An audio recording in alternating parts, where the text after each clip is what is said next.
Come on, just a little bit more. Just one more bite for me. The November rain drummed against the windows of Bella Vista, the small neighborhood restaurant that chef Marco Romano had poured his heart into for the past 3 years. At 36, Marco had traded his dream of opening a high-end establishment in the city for something more precious, a life that allowed him to be present for his 4-year-old daughter, Isabella.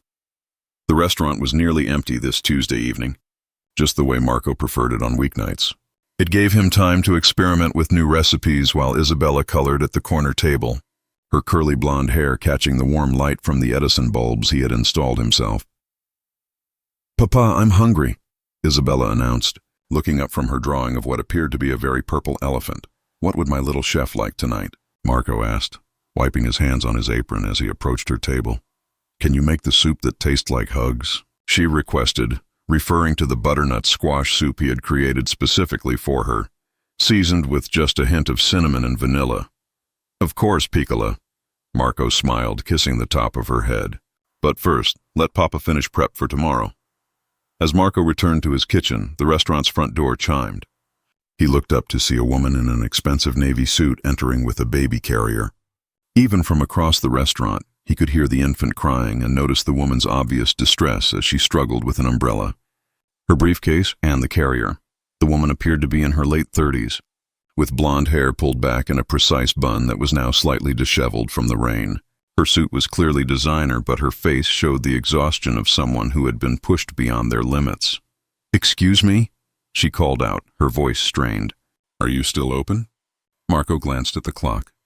It was past closing time, but something about the desperation in her voice made him nod.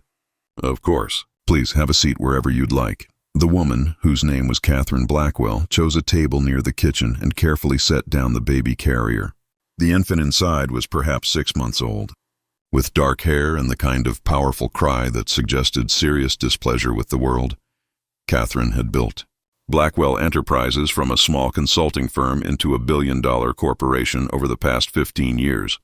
She was known in business circles as someone who could solve any problem, negotiate any deal, and handle any crisis with unflappable composure. But tonight, as she sat in this small restaurant with her crying daughter, she felt utterly defeated. "I'm sorry," Catherine said to Marco as he approached with a menu. "She's been crying for 3 hours. I've tried everything. I know she's hungry, but she won't take the bottle. And the nanny quit this morning with no notice." Marco looked at the baby, whose cries were becoming more distressed. His paternal instincts, honed by years of caring for Isabella, immediately kicked in. "May I?" he asked gently, gesturing toward the carrier. Catherine hesitated for a moment, then nodded. She was desperate enough to accept help from anyone at this point. Marco carefully lifted the baby from her carrier, and something remarkable happened. His voice, when he spoke to her, took on the same gentle tone he used with Isabella. "Hello there, beautiful girl," he said softly in Italian. "Kiko, what's troubling you?" The baby's cries diminished slightly, as if she was curious about this new voice and the warmth she felt in these experienced arms. "She's hungry," Catherine said helplessly. "But every time I try to give her the bottle, she pushes it away." Marco studied the baby for a moment, then looked at the bottle Catherine held out. "May I see this?" He examined the formula carefully, then gently touched a drop to his lips. His expression immediately changed. "Signora, this formula is much too cold. Babies Sophia's age, they need their milk to be body temperature, like Mama's milk would be." "Body temperature?" Catherine looked confused. "The nanny always made it this way. Every baby is different," Marco said kindly. "Isabella, my daughter, she was the same way. Very particular about temperature, very particular about everything." He handed the baby back to Catherine. "If you don't mind, let me warm this properly." Catherine watched in amazement as Marco took the bottle to his kitchen and began what appeared to be a very precise process. He didn't simply microwave it or run it under hot water. Instead, he filled a small saucepan with water, brought it to a specific temperature, and then gently warmed the bottle while testing it repeatedly. "The secret," he called out from the kitchen, "is that it must be exactly 37 degrees, not warmer, not cooler. I learned this from my nonna when Isabella was born." While he worked, Isabella looked up from her coloring and approached Catherine's table with the innocent curiosity of a 4-year-old. "Your baby is very pretty. Isabella said seriously. Is she sad? She's hungry, Catherine replied, finding herself talking to the little girl as if she were an adult. But she won't eat. Papa makes the best food in the whole world, Isabella said with conviction. He can fix anything. When Marco returned with the bottle, the transformation was immediate. The baby accepted it eagerly, her cries stopping as she began to drink with obvious relief. Catherine stared at him in amazement. How did you know? When you become a single parent, Marco said gently, you learn to notice everything.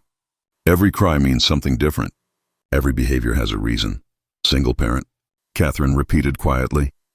Isabella's mother. She left when Isabella was 6 months old, Marco replied without bitterness. She said motherhood wasn't what she expected. It was difficult for a while, but Isabella and we figured it out together. Catherine felt tears prick her eyes. I don't know what I'm doing. I've run a billion-dollar company for 15 years, but I can't figure out how to feed my own daughter. Marco pulled out a chair and sat across from her. What's your daughter's name? Sophia, Catherine said softly, looking down at the baby who was now drinking contentedly. Sophia. Beautiful name. Wisdom, Marco smiled. And how old is Sophia? 6 months. I've been trying to balance everything, work and motherhood, but I'm failing at both. The nanny I hired came highly recommended, but Sophia cried constantly when she was here. I thought maybe she was just a difficult baby. No baby is difficult, Marco said gently. They just have needs that haven't been understood yet. Isabella had returned to her coloring but was listening closely. Papa, she said, looking up. Remember when I used to cry all the time? You were never difficult, Piccola, Marco said with a smile. You just needed things to be done in a specific way. What kind of specific way? Catherine asked, genuinely curious. Marco thought for a moment. Isabella needed her bottles warmed exactly right, but she also needed to be held a certain way while eating, and she needed quiet, no television or loud noises. And most importantly, she needed to feel safe. Safe babies, they sense everything: stress, anxiety, fear. If the person feeding them is nervous or impatient, they become nervous too. Marco looked at Catherine with understanding eyes. When was the last time you ate something? Catherine tried to remember. This morning, I think. Maybe yesterday. And when did you last sleep more than 2 hours at a time? I don't remember. Marco stood up and walked back to his kitchen. Isabella, would you like to help Papa make something special for our new friend? Isabella jumped up eagerly, and Catherine watched as father and daughter worked together in the kitchen with practiced coordination. Isabella stood on a small step stool, carefully measuring ingredients under her father's guidance, while Marco prepared what appeared to be a simple but aromatic soup. The secret to good food, Marco called out as he worked, is not complicated recipes or expensive ingredients. It's understanding what someone needs and making it with love. 20 minutes later, Marco returned to Catherine's table with a bowl of the most fragrant soup she had ever smelled. It was a simple butternut squash soup, but the aroma carried hints of herbs and spices that seemed to promise comfort and warmth. This is Isabella's favorite, Marco said, setting the bowl down. I created it when she was teething and wouldn't eat anything else. Catherine took a tentative sip and immediately felt tears spring to her eyes. It wasn't just that the soup was delicious, though it was. It was that she could taste the care that had gone into it. This is incredible, she whispered. The recipe is simple, Marco said, sitting back down. But the important ingredient is intention. When you cook for someone you love, the food carries that love. Catherine looked down at Sophia, who had finished her bottle and was now sleeping peacefully in her arms. I don't think I know how to do that. Do what? Love her the way she needs to be loved. I can run board meetings and negotiate million-dollar contracts, but I can't comfort my own baby when she cries. Marco was quiet for a moment, watching Catherine hold her daughter with the careful uncertainty of someone afraid of making a mistake. Signora, may I ask you something personal? Catherine nodded. Why did you have Sophia? The question caught Catherine off guard. What do you mean? I mean, what made you decide to become a mother? Catherine was quiet for a long time. Finally, she spoke. I'm 38 years old. I've achieved every professional goal I set for myself. I have more money than I could spend in 10 lifetimes. But I realized that I had never created anything that would last beyond business cycles and market fluctuations. She looked down at Sophia's sleeping face. I wanted to create something real, something that mattered in a way that stock prices and quarterly reports never could. And you have, Marco said softly. But creating a business and creating a family, they require different skills. What do you mean? In business, you solve problems by taking control, by making decisions quickly and moving forward. But with babies, with children, sometimes the solution is to slow down, to pay attention, to let them teach you what they need. Catherine felt more tears beginning to fall. I don't know how to slow down. I don't know how to not be in control. Isabella approached the table again, this time carrying her coloring book. Would you like to see my elephant? She asked Catherine. Catherine looked at the drawing, which was indeed a very purple elephant with what appeared to be wings. It's beautiful, Isabella. What's special about your elephant? She can fly, Isabella explained seriously. And she takes care of baby elephants who don't have mamas. The innocence of the comment hit Catherine like a physical blow. Here was this 4-year-old who had grown up without a mother, talking about elephants who take care of babies who don't have mamas. Isabella, Catherine said gently, do you miss having a mama? Isabella considered this question with the seriousness that children bring to important topics. But Papa takes very good care of me, and he says that love comes in different shapes like puzzle pieces. Puzzle pieces? Some families have mama puzzle pieces and papa puzzle pieces. Some families have just papa pieces or just mama pieces. Some families have grandma pieces or auntie pieces. But if the pieces fit together and make love, then it's a good family. Catherine looked at Marco with new understanding. You taught her that. She taught me that, Marco replied. Children understand love in ways that adults sometimes forget.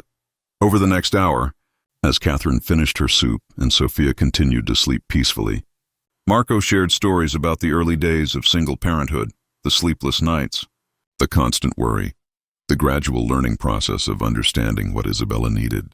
The turning point, Marco said, came when I stopped trying to be perfect and started trying to be present. Isabella didn't need me to have all the answers. She needed me to pay attention to her specific needs and respond with patience and love. How do I learn to do that? Catherine asked. Marco smiled. The same way you learn to run a billion-dollar company, one decision at a time, one day at a time. But instead of quarterly reports, you measure success in smiles and peaceful sleep and moments of connection. When it came time for Catherine to leave, she found herself reluctant to return to her empty penthouse and the challenges that awaited her there. Marco, she said as she gathered Sophia and her things, would you be willing to teach me, not just about feeding her, but about all of it? About being the kind of mother she deserves? Marco looked surprised. Signora, I'm just a restaurant owner. You could hire the best nannies, the most qualified experts. I could, Catherine agreed. But experts can teach technique. What I need to learn is something different. I need to learn how to put love into the daily act of caring for someone. 6 months later, Catherine Blackwell sat in the kitchen of her renovated penthouse, carefully warming a bottle to exactly the right temperature, while Sophia played contentedly in her high chair. The kitchen, once a showcase of unused stainless steel appliances, had been transformed into a warm, functional space where Catherine had learned to prepare simple, nourishing meals. Marco had become not just a friend, but a mentor in the art of loving parenthood.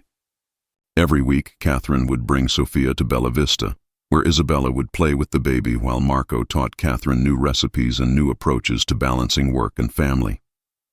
Catherine had restructured her entire company, delegating more responsibilities and creating systems that allowed her to work from home 3 days a week. The business continued to thrive, but now it served her life instead of consuming it. And Sophia, who had once cried inconsolably in the arms of expensive nannies, now gurgled happily as her mother sang Italian lullabies that Marco had taught them both. The recipe Marco had shared that first night wasn't just for butternut squash soup. It was a recipe for creating love through attention, patience, and the willingness to put someone else's needs before your own convenience. Isabella had been right about puzzle pieces. Catherine's family didn't look like the traditional picture she had once imagined. But the pieces fit together perfectly. A successful mother learning to slow down, a wise chef who understood that nourishment comes in many forms, and 2 little girls who were teaching the adults in their lives that love is both simpler and more complex than any business plan could ever capture. The soup recipe, written in Marco's careful handwriting, hung framed in Catherine's kitchen. But the real recipe, the one for creating a life filled with love and presence and attention to what truly matters was written in the daily choices she made to put relationship before achievement and connection before control. Sometimes the most important lessons come not from experts or books, but from people who have learned through experience that love is both an art and a practice, requiring patience, attention, and the willingness to measure success not in profits, but in the peaceful sleep of a well-loved child. If this story reminded you that the most valuable skills in life often can't be learned in boardrooms or classrooms, but through the patient practice of caring for others, please give it a like and share it with someone who might need this message. Subscribe for more stories about unexpected teachers and the beautiful ways that parenthood can transform our understanding of success. And please comment below about a time when someone taught you something important about love or family through their actions rather than their words. Your story might be exactly what another parent needs to hear today.